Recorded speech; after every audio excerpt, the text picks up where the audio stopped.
जयपुर गांव, जहां हरी भरी वादियां और ऊंची पहाड़ियां आकाश को छूने की कोशिश करती, एक ऐसा स्थान था जो प्राचीन कथाओं और रहस्यों से भरा पड़ा था। यहाँ की छोटी छोटी नदियां संगीत की तरह बहती और हवा में हमेशा फूलों और मिट्टी की मिश्रित सुगंध फैली रहती। लेकिन इन सब के बीच खड़ा था एक भव्य और प्राचीन महल जो राजा विक्रम सिंह का निवास था। राजा विक्रम 40 वर्ष की उम्र में अपनी न्यायप्रियता, बहादुरी और प्रजा के प्रति अटूट समर्पण के लिए दूर दूर तक प्रसिद्ध थे। उनका कद लंबा और मजबूत था, चेहरा राजसी तेज से चमकता हुआ, लेकिन उनकी गहरी आंखों में एक अजीब सी उदासी छिपी है थी। ये उदासी उनके बचपन की उन रहस्यमय घटनाओं से जुड़ी थी जिनके बारे में वे कभी किसी से चर्चा नहीं करते थे। बचपन में जब विक्रम महज 10 वर्ष के थे, उनके पिता राजा भानु सिंह अचानक लापता हो गए थे। वो एक रात जंगल की ओर निकले थे, किसी गुप्त मिशन पर, और कभी लौटे नहीं। गांव में अफवाहें फैली कि उन्हें किसी जादूगर ने श्राप दिया था या शायद कोई गद्दार ने उन्हें मार डाला था। विक्रम की माँ रानी इंदिरा इस सदमे को बर्दाश्त न कर सकी और कुछ महीनों बाद ही बीमारी से चल बसी, विक्रम को अकेला छोड़कर। लेकिन राजा विक्रम कभी उस दर्द को बाहर नहीं आने देते, बल्कि उन्होंने खुद को प्रजा की सेवा में झोंक दिया, जैसे कि वो दर्द उनकी ताकत का स्रोत हो। वे गांव के हर कोने में जाते, किसानों की फसलों की चिंता करते, योद्धाओं को प्रशिक्षण देते और वैद्यों से मिलकर नई दवाइयों के बारे में चर्चा करते। लेकिन रातें उनकी सबसे कठिन होती, जब अकेले में वे पिता की यादों में खो जाते। क्या पिताजी अभी भी कहीं जीवित हैं या वो लापता होना कोई बड़ी साजिश का हिस्सा था? राजा की पत्नी रानी लक्ष्मी एक अत्यंत दयालु, बुद्धिमान और सुंदर महिला थी। उनकी बड़ी बड़ी आंखें हमेशा प्रेम और चिंता से भरी रहती, लेकिन कभी कभी उनमें एक छिपी हुई रहस्यमय छाया नजर आती। रानी लक्ष्मी का अतीत भी रहस्यों से भरा था। वे महल में 10 वर्ष पहले आई थी, एक दूर के राज्य से, और राजा से विवाह किया था। लोग कहते थे कि वे एक साधु की बेटी थी, लेकिन रानी कभी अपने परिवार के बारे में ज्यादा नहीं बोलती। महल का मुख्य मंत्री राघव था, एक 50 वर्षीय चालाक और महत्वाकांक्षी आदमी। उसका चेहरा बाहर से शांत और वफादार लगता, लेकिन उसकी आंखें लालच, ईर्ष्या और धोखे की चमक से भरी रहती। राघव महल में 10 वर्षों से अधिक समय से सेवा कर रहा था, लेकिन अंदर ही अंदर सिंहासन हथियाने की साजिश रचता रहता। वो राजा की लोकप्रियता से जलता था और हर मौके पर अपनी चाल चलता। लेकिन राघव की साजिश और गहरी थी। वो वर्षों से एक विदेशी जादूगर कालिया से गठजोड़ कर रहा था, जो जंगल के गहन हिस्सों में रहता था। कालिया का नाम सुनकर ही लोग कांप जाते थे, क्योंकि वो जड़ी बूटियों और श्रापों का मास्टर था। गांव के लोग, किसान, वैद्य, योद्धा और व्यापारी सभी राजा को भगवान की तरह पूजते थे। लेकिन हाल के दिनों में पूरे गांव में एक अजीब सी बेचैनी फैली हुई थी। हवा में जैसे कोई अनहोनी की आहट थी, जैसे कोई छिपा हुआ खतरा धीरे धीरे करीब आ रहा हो। गांव की गलियों में फुसफुसाहटें होती। मंत्री राघव की हरकतें संदिग्ध लगती है। वो जंगल में अक्सर क्यों जाता है? रानी जी के चेहरे पर वो उदासी क्यों? क्या वे कुछ जानती हैं? लेकिन कोई खुलकर बोलने की हिम्मत नहीं करता, और कोई नहीं जानता था कि ये खतरा महल के अंदर से ही आ रहा है, जहां धोखे की परतें एक दूसरे पर चढ़ी हुई थीं। राघव की साजिश का पहला स्तर था महामारी फैलाना, लेकिन उसके पीछे कालिया का अपना खेल था, और रानी लक्ष्मी उसमें उलझी हुई थी। एक रात जब पूर्णिमा का चंद्रमा महल की संगमरमर की दीवारों और खिड़कियों पर अपनी चांदनी बिखेर रहा था, राजा विक्रम अपने शाही बिस्तर पर लेटे हुए थे।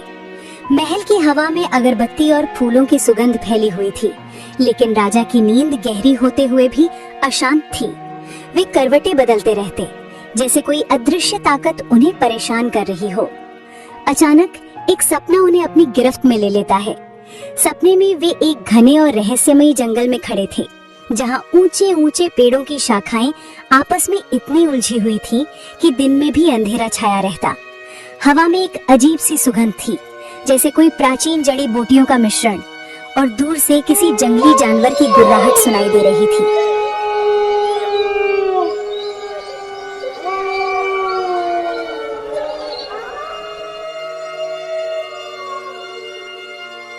पेड़ों की पत्तियां सरसराती, जैसे कोई फुसफुसा रहा हो। राजा ने चारों ओर देखा, कोई रास्ता नहीं, केवल घना अंधेरा। तभी एक हल्की सी चमक दिखी और एक चमकीला हरा तोता उड़कर उनके कंधे पर आकर बैठ गया। तोते की आंखें लाल रंग की थीं, जो किसी गहरे रहस्य को छिपाए हुए लगती थीं, और उसकी चोंच से निकलने वाली आवाज मीठी लेकिन कम कपाती हुई थी। राजन, मेरी बात ध्यान से सुनो। तुम्हारे महल में एक गद्दार छिपा हुआ है जो तुम्हारी प्रजा को मौत के मुंह में धकेलने की साजिश रच रहा है। वह तुम्हारा सबसे करीबी है, लेकिन उसकी वफादारी एक मुखौटा है। बचाव का रास्ता इस जंगल के सबसे गहरे हिस्से में है, एक मायावी तालाब जहाँ एक दुर्लभ जड़ी बूटी खिलती है जो हर बीमारी को हर सकती है। लेकिन सावधान रहना, क्योंकि धोखा तुम्हारे सबसे करीब है। याद रखना, मैं तुम्हारा मार्गदर्शक हूँ, लेकिन मेरा रहस्य अंत में खुलेगा और वह तुम्हें हैरान कर देगा। क्या तुम तैयार हो उन परतों को खोलने के लिए जो तुम्हारे अतीत को छिपाए हुए हैं? पहली परत है विश्वासघात, दूसरी है छिपा हुआ रिश्ता, और तीसरी वो जो तुम्हें तोड़ सकती है। जाओ, लेकिन हर कदम पर सवाल करो, कौन दोस्त है, कौन दुश्मन? तोते की आवाज फीकी पड़ती गई और जंगल का अंधेरा गहराता गया। राजा ने तोते से और सवाल करने की कोशिश की, लेकिन वो उड़ गया और सपना टूट गया। राजा विक्रम चौंक कर अपनी नींद से जाग उठे। उनका दिल इतनी तेजी से धड़क रहा था कि लगता था छाती से बाहर निकल आएगा। पसीना उनकी माथे पर मोतियों की तरह चमक रहा था और उनकी सांसें तेज तेज चल रही थीं। ये क्या था? क्या ये महज एक सपना था या कोई दिव्य संकेत? वो तोता, उसकी आवाज इतनी सजीव लग रही थी जैसे कोई पुरानी याद। वे बिस्तर से उठे और महल की बड़ी खिड़की की ओर गए, जहाँ से गांव की टिमटिमाती रोशनी और दूर जंगल की काली छाया दिखाई दे रही थी। बाहर की हवा ठंडी थी और राजा को लगा जैसे कोई अदृश्य आंखें उन्हें घूर रही हो। तभी रानी लक्ष्मी की नींद टूट गई। उनकी आंखें नींद से भरी हुई थीं, लेकिन राजा के पीले पड़े चेहरे को देखकर वे तुरंत चिंतित हो उठी। वे बिस्तर से उठी, अपनी रेशमी शॉल लपेटी और राजा के पास आकर उनका हाथ थाम लिया। महाराज, क्या हुआ? आपका चेहरा इतना पीला क्यों पड़ गया है? कोई बुरा सपना देखा क्या? रानी की आवाज में गहरी चिंता, प्यार और एक हल्की सी घबराहट थी। उनकी आंखों में राजा के लिए असीम स्नेह झलक रहा था, लेकिन कहीं गहराई में एक छिपी हुई उदासी भी नजर आ रही थी, जैसे वे खुद किसी रहस्य से जूझ रही हों। राजा ने गहरी सांस ली और सपने का हर विवरण रानी को बताया। जंगल की घनी छाया, तोते की लाल आंखें, गद्दार की चेतावनी, मायावी तालाब और जड़ी बूटी का जिक्र, और वो रहस्य जो अंत में खुलेगा। रानी, वो तोता कह रहा था कि धोखा मेरे सबसे करीब है। क्या ये कोई चेतावनी है या मेरे मन का वहम? और वो रहस्य क्या मेरे पिता से जुड़ा है? क्या ये कोई पुराना श्राप है जो अब जाग रहा है?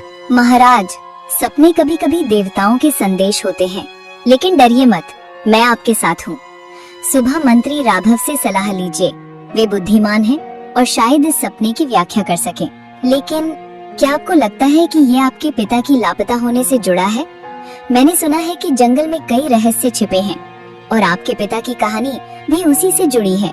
रानी की आवाज में विश्वास था, लेकिन उनकी आंखों में एक फ्लैश सी चिंता गुजरी, जैसे वे कुछ और जानती हो लेकिन अभी बताना चाहती हो।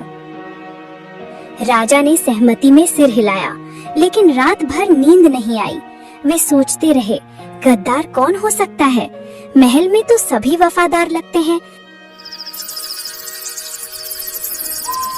रात गहराती गई और महल की दीवारों में जैसे कोई छिपी हुई आहटें गूंजने लगी।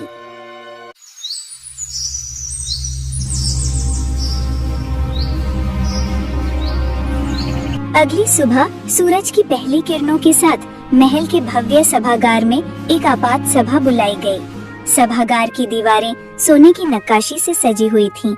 फर्श संगमरमर का था जो चमक रहा था और हवा में अगरबत्ती की सुगंध फैली हुई थी।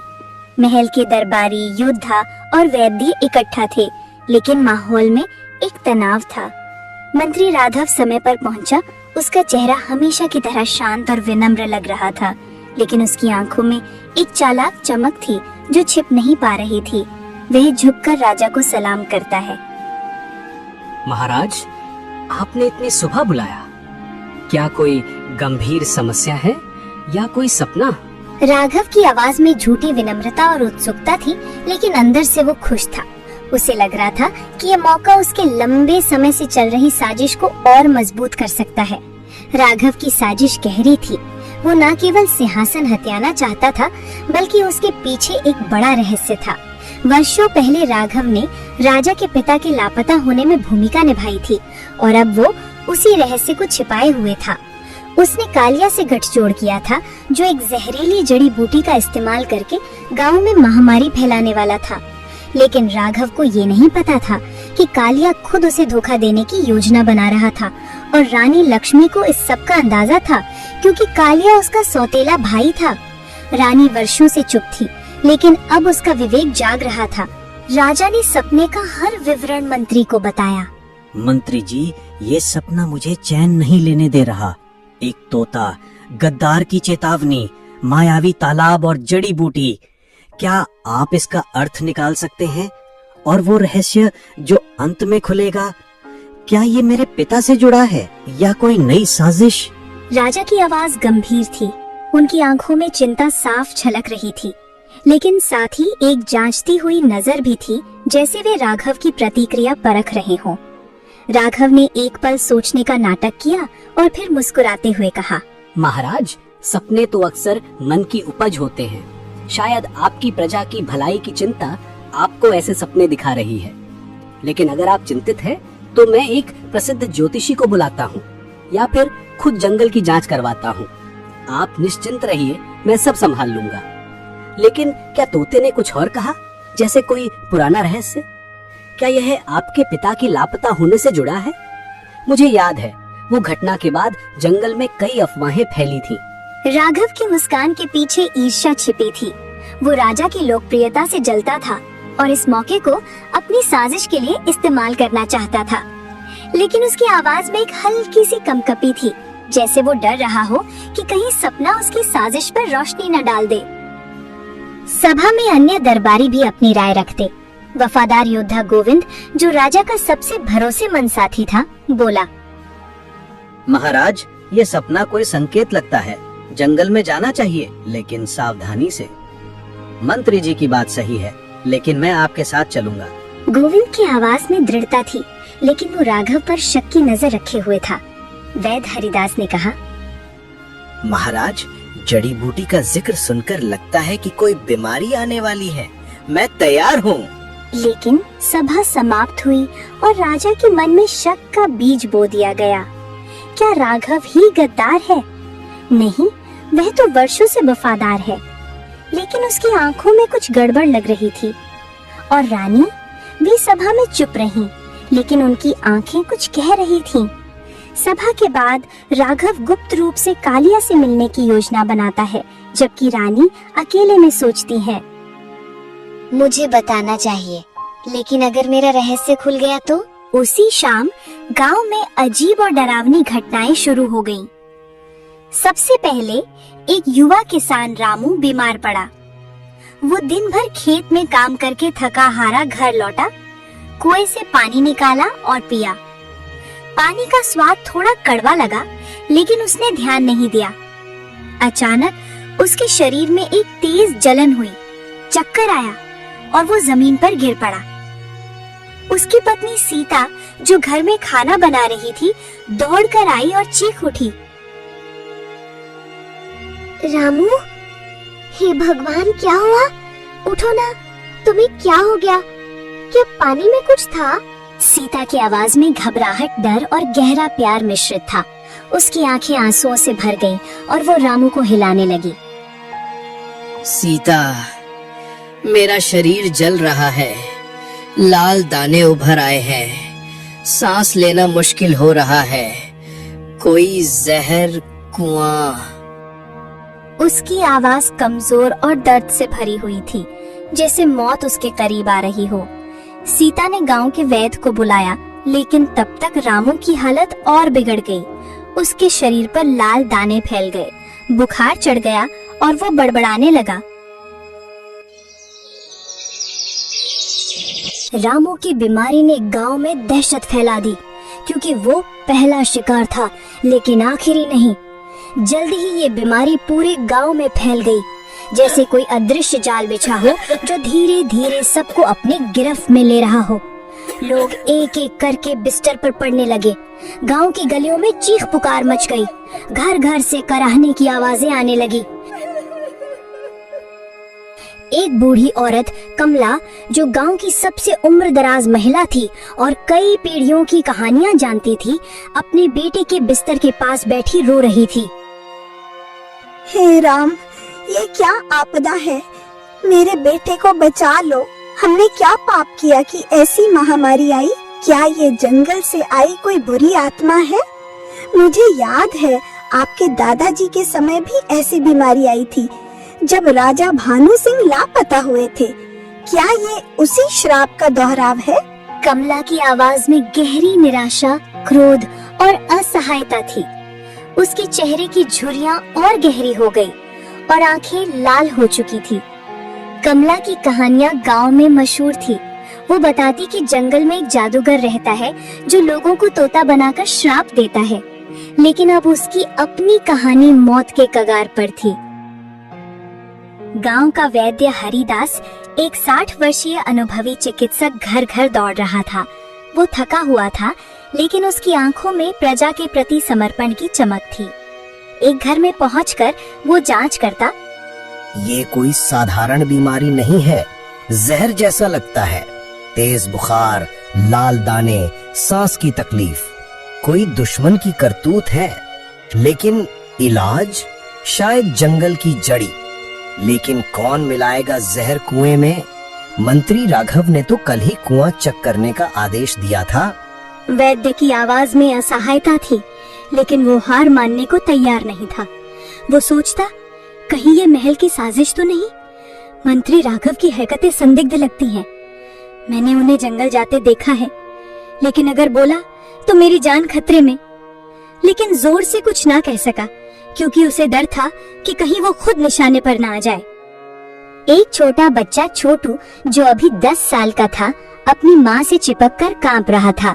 माँ, मुझे डर लग रहा है। ये बीमारी मुझे भी लग जाएगी। राजा हमें बचाएंगे ना, या मंत्री जी? नहीं बेटा, राजा जरूर कुछ करेंगे, लेकिन घबराओ मत। मंत्री राघव ने कहा है कि सब ठीक हो जाएगा। लेकिन माँ की आवाज में अनिश्चितता झलक रही थी, जैसे वो खुद डर रही हो। गांव में अफवाहें फैलने लगी। कोई कहता कि ये श्राप है, कोई कहता कि जंगल से आई कोई बुरी आत्मा, और कुछ लोग फुसफुसाते कि महल में कोई गद्दार है। सच्चाई ये थी कि राघव ने गुप्त रूप से कालिया के साथ मिलकर गांव के मुख्य कुएं में जहरीली जड़ी मिला दी थी। ये जड़ी धीरे धीरे असर करती और मौत लाती, लेकिन साजिश और गहरी थी। कालिया खुद राघव को धोखा देने की योजना बना रहा था, क्योंकि वो महल का खजाना हथियाना चाहता था, और रानी लक्ष्मी को इसकी भनक थी, क्योंकि कालिया उसका सौतेला भाई था। रानी को कालिया ने ब्लैकमेल किया था। अगर तुमने कुछ कहा तो तुम्हारा अतीत खोल दूंगा। तुम महल में मेरी मदद से आई हो। रानी का विवेक जाग रहा था, लेकिन डर उसे चुप रखे हुए था। महामारी फैलती गई और गांव की रातें कराहों से भर गईं।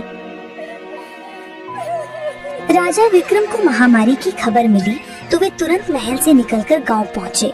उनके साथ उनका वफादार योद्धा गोविंद था, एक 30 वर्षीय मजबूत सैनिक, जिसका चेहरा बहादुरी से चमकता था। राजा ने गांव की गलियों में घूमकर बीमार लोगों को देखा।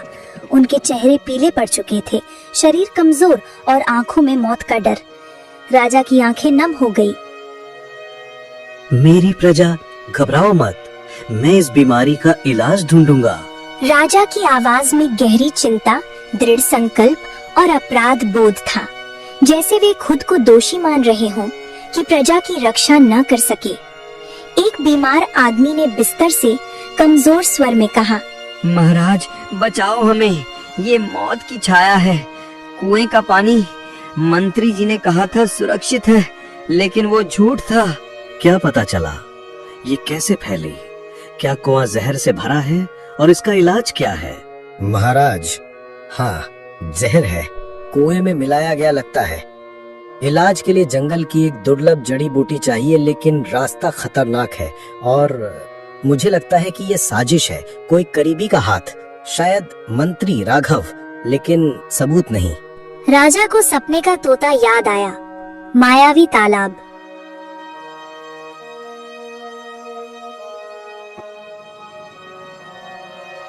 ये वही है। लेकिन अब शक गहरा हो गया। क्या राघव ने कुआं चेक करने का बहाना बनाकर जहर मिलाया? महल लौटकर राजा ने रानी लक्ष्मी से बात की।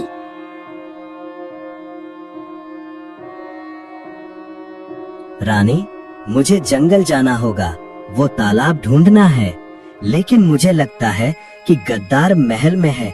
क्या तुम कुछ जानती हो? महाराज, अकेले मत जाइए, खतरा बहुत है। मंत्री राघव को साथ ले लीजिए, वे विश्वसनीय हैं। लेकिन अगर आपका शक सही है तो क्या? मैं डर रही हूँ, लेकिन आप पर भरोसा है। रानी की आवाज में प्यार और भय मिश्रित था, लेकिन उनकी आंखों में एक रहस्यमयी चमक थी, जैसे वे कुछ छिपा रही हो। रानी जानती थी कि कालिया उसका भाई है और वो राघव की साजिश में शामिल है, लेकिन वो डरती थी कि अगर बोली तो उसका अपना अतीत खुल जाएगा। वो कालिया की मदद से महल में आई थी, एक धोखे से। राजा ने सहमति दी और मंत्री राघव को बुलाया। राघव, तुम मेरे साथ जंगल चलो, हमें वो तालाब ढूंढना है। राघव का दिल धक से रह गया। वो नहीं चाहता था कि राजा सफल हो, क्योंकि इससे उसकी साजिश विफल हो जाती। महाराज, जंगल भयानक है, मैं अकेला जाऊंगा, आपकी सुरक्षा महत्वपूर्ण है। नहीं, हम साथ जाएंगे, गोविंद और कुछ योद्धा भी साथ होंगे। उस रात राघव गुप्त रूप से कालिया से मिलने गया। कालिया की झोंपड़ी जंगल के किनारे पर थी, जहां अंधेरा और जड़ी बूटियों की गंध फैली हुई थी। कालिया एक कुटिल आदमी था, उसकी आंखें सांप जैसी और चेहरा क्रूर मुस्कान से भरा। मंत्री जी, महामारी फैल गई है, अब राजा को रास्ते में खत्म कर दो। ये जहर की शीशी लो। हाँ, लेकिन सावधानी से। अगर मैं राजा बन गया तो तुम्हें महल का आधा खजाना मिलेगा। लेकिन क्या रानी को शक है? राघव के चेहरे पर लालच की चमक थी, लेकिन कालिया मन ही मन सोच रहा था।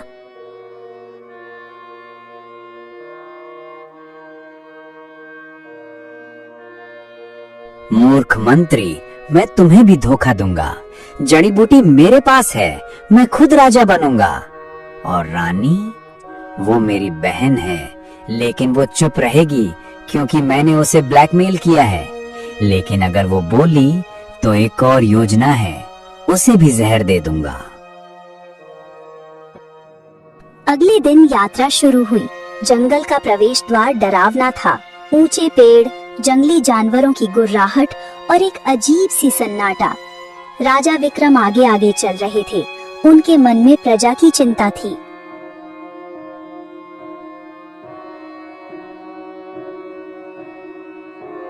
राघव, क्या तुम्हें लगता है कि सपना सच था? वो तोता और वो रहस्य, क्या ये मेरे पिता से जुड़ा है? निश्चित रूप से महाराज, हम ढूंढ लेंगे, लेकिन जंगल धोखेबाज है, सावधान रहिए, शायद कोई जाल बिछा हो। लेकिन राघव जहर की योजना बना रहा था। उसके मन में उत्साह और डर का मिश्रण था। गोविंद, जो पीछे चल रहा था, राघव पर नजर रखे हुए था। मंत्री जी कुछ गड़बड़ लगते हैं। रास्ते में कई संदिग्ध घटनाएं हुई। एक बार एक पेड़ की डाल गिरते गिरते बची, जो राघव ने चुपके से काटी थी।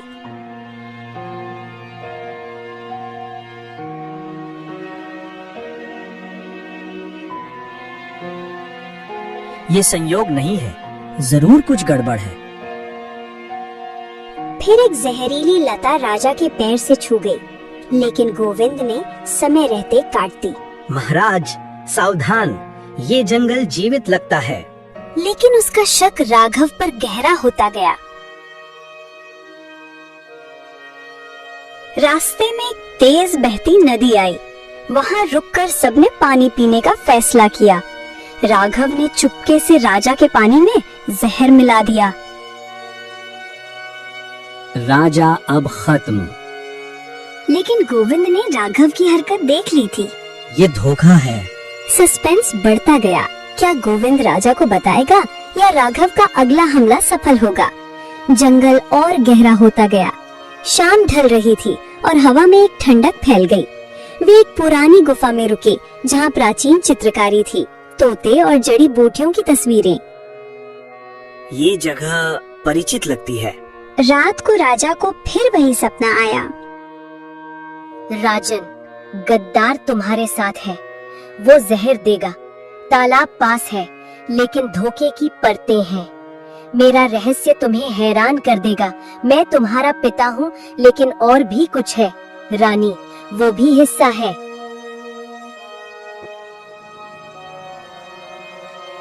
राजा जागे और राघव को देखा, जो सोने का नाटक कर रहा था। शक गहरा हुआ। सुबह वे आगे बढ़े। अचानक एक भयानक शेर सामने आया। उसकी आंखें चमक रही थीं। योद्धा डर गए। पीछे हटो। राजा की आवाज में बहादुरी थी।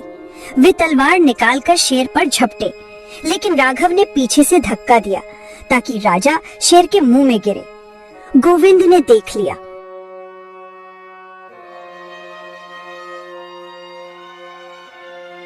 मंत्री जी, ये धोखा है। आप गद्दार हैं। लड़ाई शुरू हो गई। राघव ने जहर की शीशी निकाली। मैं तुम सबको खत्म कर दूंगा।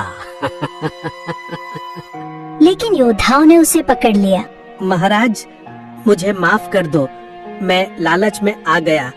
कालिया ने बीमारी फैलाई है, लेकिन मैं आपका सौतेला भाई हूँ। आपके पिता ने मुझे गोद लिया था। क्या? लेकिन ये धोखा था। राघव असली में कालिया का बेटा था और पिता का रहस्य अलग था। वे आगे बढ़े और मायावी तालाब पहुँचे। तालाब का पानी नीला और चमकीला था। किनारे पर जड़ी बूटियां खिली हुई थीं। तोता वहां उड़ता हुआ आया। राजन, जड़ी लो।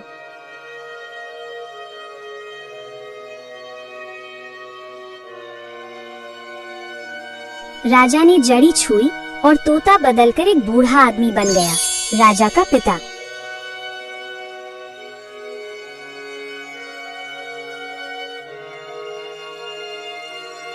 बेटे, मैं तुम्हारा पिता हूँ।